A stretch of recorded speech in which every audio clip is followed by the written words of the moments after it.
Ça ne se passe pas dans la culture Foussa.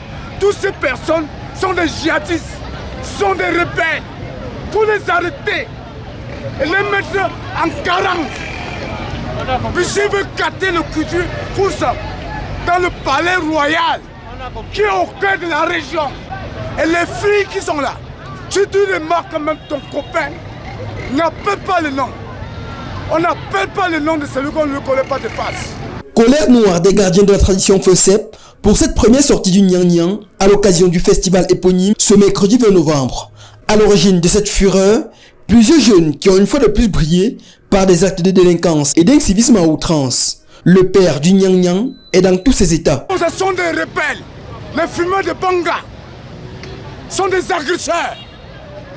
Ça vaut le coup, selon la loi, de les prendre et les mettre où ils vont veut. Et répondre les actes. Ce n'est pas la culture qui est si riche et très chère dans le monde entier. Je suis le père de Niang Niang, je vous dis ça.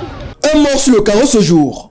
Un faux Niang Niang qui, apprend-on, aurait voulu s'en prendre à un citoyen. Toi, tu sais que l'huile de vidange n'est pas bon d'abord déjà dans la santé, sur ta santé. Et tu prends cela pour aller influencer des djihadistes, des Boko Haram, des désordonnés. Puis s'il ne prend pas la statue du corps des rimes coutumières et traditionnelles selon nos aïeux. Malgré les nombreuses mises en garde royales, cette escalade d'incivisme persiste, dénaturant un peu plus cette tradition millénaire. Pourtant, le véritable Niang Niang a une finalité bien connue.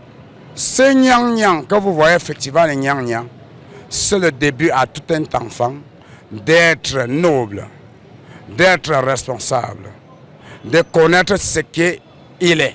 Il faut l'initier dans le cadre de l'enlever la peur. Plusieurs sorties du Niang Niang sont attendues au cœur du palais royal de Bafoussam à l'occasion de ce festival. Des mesures appropriées devraient dès lors être prises pour mettre un terme à cette escalade de déviance.